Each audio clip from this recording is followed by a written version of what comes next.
तो कल का जो ग्रीन टर्न का मैंने कुछ क्वेश्चन करवाए थे आपको, उम्मीद है जो समझदार बच्चे होंगे या जिनको वाकई में पीसीएस का एग्ज़ाम देना है, उन्होंने निश्चित है कॉपी पेन लेके क्या है उन नोट्स को लिखा होगा। और जब एग्ज़ाम हो जाएगा उसके बाद उनको समझ में आएगा कि कुछ कुछ चीज़ें क्या है, मतलब इस ग्रीन टर्न का मतलब ये नहीं कि सब कुछ ग्रीन टर्न से आया है। ग्रीन टर्न का मतलब ये है कि उसमें कुछ करंट अफेयर की किताबें हैं, क्योंकि अभी कुछ दिन पहले इसमें जैसे मेरे पास एक बुक है, तो उस बुक में ये मतलब ये शायद उसका है, यूपी वाले छापते हैं इसको, नाम भूल रहा हूँ उसका। उसमें भी काफ़ी अच्छा दे रखा है बजट के बारे में। दृष्टि का आता है इसमें, ठीक है, दृष्टि एक यूपी का दृष्टि आता है, एक दो दृष्टि आईएएस एक दृष्टि का है, वो भी काफ़ी अच्छा एडिशन है, ठीक है ना। तो लेकिन उत्तराखंड में जो ये दृष्टि वाले जो उत्तराखंड में ग्रीन टर्न वाले हैं, तो ये भी लिखते हैं किताबों के बारे में, थोड़ा ऑथेंटिक रहता है, इसलिए ठीक है, मतलब किताब अगर अब देखा जाए तो इसमें ठीक है। बस इसमें यही चीज़ है, बाकी हम इसमें शुरू करते हैं। तो उसी के आगे जो हमारा लास्ट क्वेश्चन था उसके आगे बढ़ते हैं इसमें, कि ये पेज जितने पेजेस हैं शुरुआत से ग्रीन टर्न में जितने पेजेस हैं उसके हिसाब से मैंने नोट्स बनाए हैं, ठीक है ना, क्योंकि जिससे क्या है स्टूडेंट को सब कुछ ना पढ़ना पड़े, आपको वीडियो में ही क्लियर हो जाए। तो ठीक है, स्टार्ट करते हैं। आपने देख ही लिया होगा कि भारत का पहला हिम तेंदुआ संरक्षण केंद्र कहाँ है, गंगोत्री नेशनल पार्क में खुलेगा, यूएनडीपी के तहत निर्मित होगा, यानी यूएनडीपी उसमें काम करेगा। गंगोत्री नेशनल पार्क का पता कहाँ पर पड़ता है, उत्तरकाशी में पड़ता है, तो वहाँ पर होगा, भैरव घाटी के लंका पुल के पास। तो भारत का पहला हिम तेंदुआ संरक्षण केंद्र की स्थापना यहाँ पर की जाएगी। आगे बढ़ते हैं। यूसीसी बिल अधिनियम में किसे बाहर रखा गया है, तो आदिवासियों को बाहर रखा गया है। तो ये काफ़ी अच्छा क्वेश्चन है। यूसीसी को लेकर जितने अब तक क्वेश्चन आए हैं उनमें से ये काफ़ी अच्छा क्वेश्चन इसलिए क्योंकि यह वाला क्वेश्चन शायद एक जगह पूछा गया है, ये कंफर्म नहीं है, क्योंकि ग्रुप सी में मैं नहीं देख पाया। तो मुझे लगता है कि क्वेश्चन कहीं ना कहीं आया है डिस्कशन में, या फिर जब मैंने टेस्ट सीरीज क्लासेस में चलाई होंगी वहाँ पर आया होगा, ठीक है ना। तो आदिवासियों को इसमें शामिल नहीं किया गया। अगला है उत्तराखंड सार्वजनिक एवं निजी संपत्ति क्षति वसूली कानून कब से लागू किया गया, 2024 से इसको मंजूरी दी गई है। तो उत्तराखंड सार्वजनिक निजी संपत्ति क्षति वसूली कानून का मतलब क्या है कि अगर कोई हुड़दंग करता है या कुछ भी करता है, किसी प्रकार का स्ट्राइक करता है, तो उसमें अगर क्या होता है निजी संपत्ति को या पब्लिक प्रॉपर्टी को नुकसान पहुंचता है, उसकी भरपाई उसी ग्रुप के लोग या वही लोग करेंगे, ऐसा नियम बनाया गया है। इसको 2024 से मंजूरी दी गई है। यानी कोई तोड़ फोड़ करता है, कुछ भी करता है आंदोलन के नाम पर, तो क्षतिपूर्ति भरपाई उसके का मुखिया वगैरह फिर वो लोग करेंगे उसमें। लोकसभा चुनाव में उत्तराखंड का स्थान कितना है पूरे देश में, तो हिमालय राज्य में इसका 10वां स्थान है। अब पूरे देश में उत्तराखंड का 33 प्लेस है, यानी 33वां नंबर है, ठीक है ना। अब ये क्वेश्चन इसलिए क्योंकि परसेंटेज कम हुआ है उत्तराखंड का, इसलिए ये क्वेश्चन बनता है। 2019 में उत्तराखंड में 61.5588% के वोटिंग हुआ, जिससे 30वां स्थान था 2019 में। इस बार 57.22% मतदान हुआ है, इससे लोकसभा चुनाव में क्या हमारा परसेंटेज कम हो गया। अब हिमालय राज्यों में जो नंबर 1 पे वो असम है, असम में 80% मतदान हुआ। दूसरे नंबर पे है त्रिपुरा, उसके बाद सिक्किम।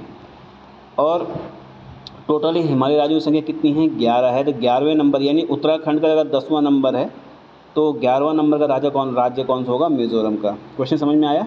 क्वेश्चन ये है कि हिमालय राज्यों में जो लोकसभा चुनाव हुए थे उसमें हिमालय राज्यों में उत्तराखंड का 10वां स्थान है, ठीक है। अब 10वां स्थान है, टोटल हिमालय राज्यों की संख्या कितनी है, 11। तो 11वां स्थान मिज़ोरम का है, तो 10वां किसका, अपने उत्तराखंड का है। तो हम लोग उसमें काफ़ी पीछे हैं। राष्ट्रीय स्तर पर मतदान प्रतिशत कितना घटा है, तो 2019 में 67.4% था, और जो कि घट के 2024 में 65.79%। ये ऑल ओवर इंडिया का है, ठीक है ना। ये 2024 में मतदाता जो था खामोश था, उसने कुछ नहीं बोला, कुछ बोला नहीं किया, और लोगों ने क्या वोटिंग भी नहीं किया अच्छे से। 65% लोगों ने वोट किया 2019 की तुलना में, यानी 2% की कमी आई इसमें। अगला है अल्मोड़ा से सबसे कम मतदाता थे, मतलब अल्मोड़ा से सबसे कम लोगों ने वोट किया। नैनीताल यूएस नगर से सबसे अधिक वोटर थे, ठीक है ना। यानी 2019 के लोकसभा चुनाव में सबसे अधिक वोटिंग किस ज़िले से हुई, तो आंसर आएगा अल्मोड़ा। सबसे कम वोटिंग कहाँ से हुई, अल्मोड़ा से हुई। सबसे अधिक नैनीताल और उधम सिंह नगर से हुआ है। अगला है इसमें, इसके बारे में अभी कुछ टाइम पर एवलांचेस के बारे में, जितने भी ग्लेशियर होते हैं, लेक्स होते हैं, के बारे में ये ना, ग्लेशियर लेक आउटबर्स्ट फ्लड, इसका मतलब क्या होता है, जिसको GLOF कहते हैं, तो आपको शॉर्टकट में उसमें GLOF भी लिखा होगा। तो ग्लेशियर लेक आउटबर्स्ट फ्लड का मतलब क्या होता है, इसका मतलब ये होता है कि कोई झील होती है ठीक है ना। और उसमें क्या है, अचानक से क्या है वो झील मतलब जो फट जैसे हमारी क्या है वो गांधी सरोवर थी। अभी भी केदारनाथ के ऊपर 16 झीलें हैं, ठीक है, जो कभी भी फट सकती हैं, उसको आउटबर्स्ट कहते हैं। यानी उस झील के आसपास कभी बादल फट गया तो ये लगा लो सीधा सीधा उस इलाके में तबाही निश्चित है। जिसे वो क्या है ग्लेशियर लेक आउटबर्स्ट फ्लड भी कहा जाता है।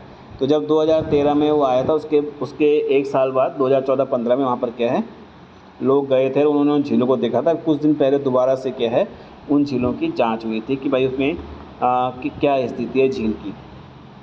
तो प्रकृति के साथ छेड़खानी ठीक ठाक नहीं है। भारत की पहली हेलीकॉप्टर आपातकालीन चिकित्सा सेवा, ये क्वेश्चन लोअर पीसीएस में या शायद रेंजर में पूछ लिया गया है, लेकिन दोबारा इसको क्या है वो पूछ सकता है, ठीक है ना। तो भारत की पहली हेलीकॉप्टर आपातकालीन चिकित्सा सेवा एम्स ऋषिकेश से प्रारंभ हुई है, ठीक है ना।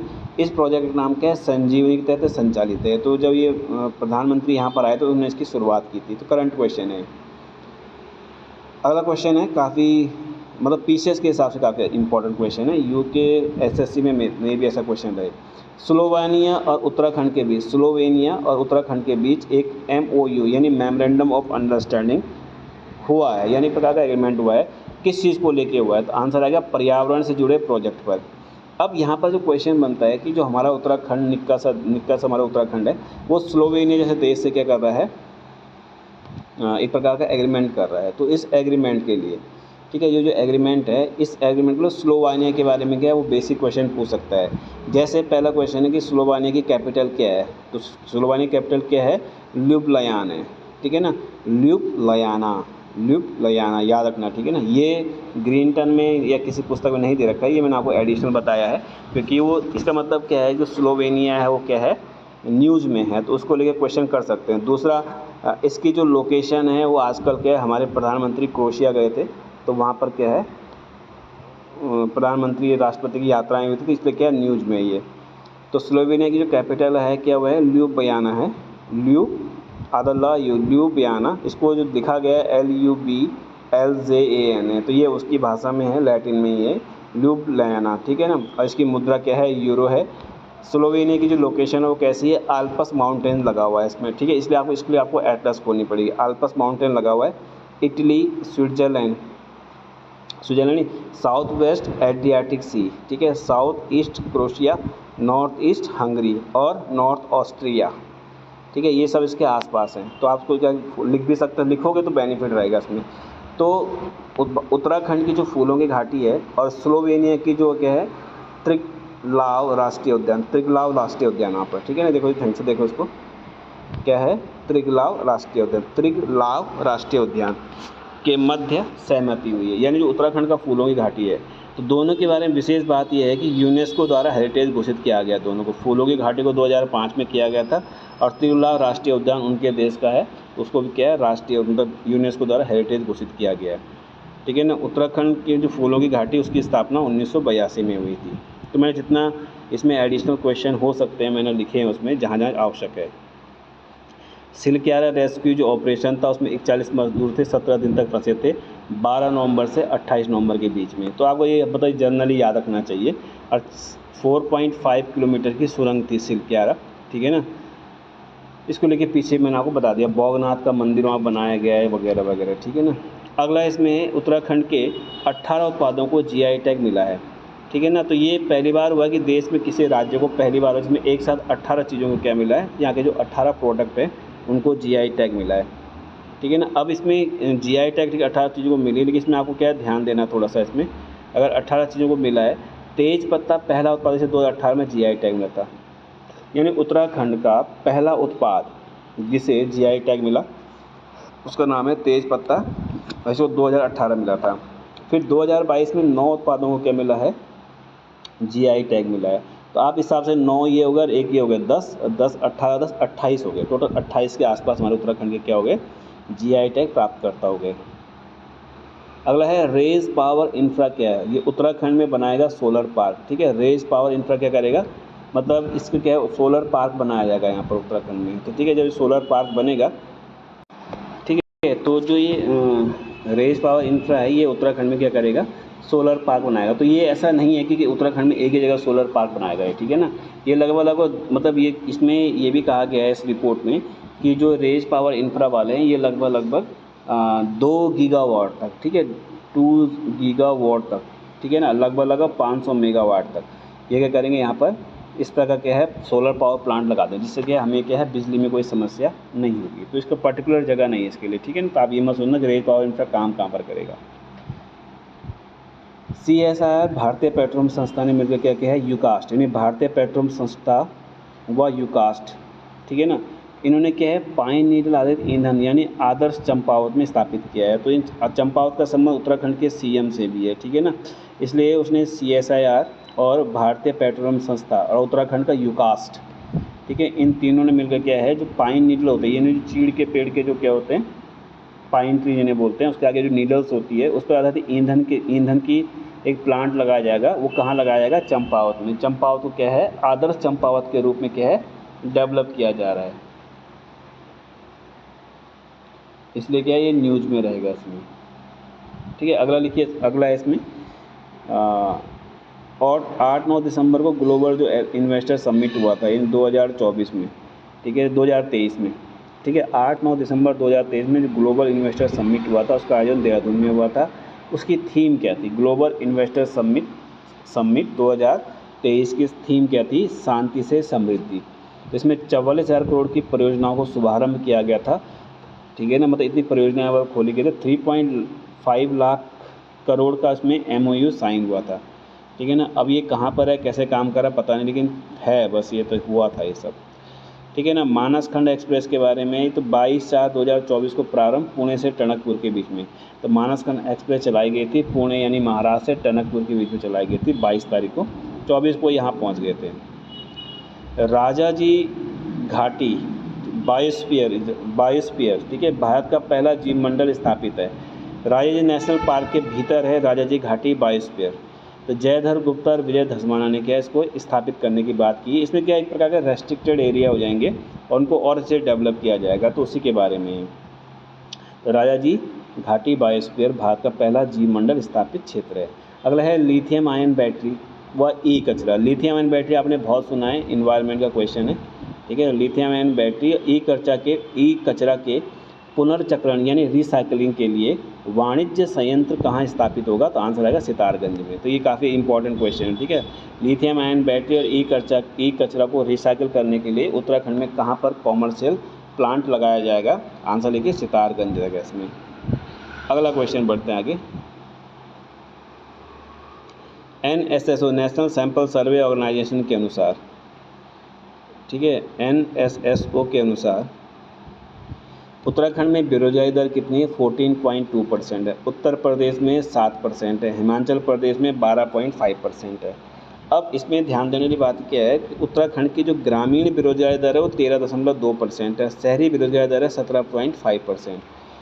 अब जो ये 14.2% है, फिर कई सारे बच्चे इसमें ये सोचेंगे तो 14.2% तो यहीं पर हो गया, ठीक है ना। ग्रामीण बेरोजगारी में क्या है 13.2%, 14 इसमें तो फ़र्क ही नहीं है।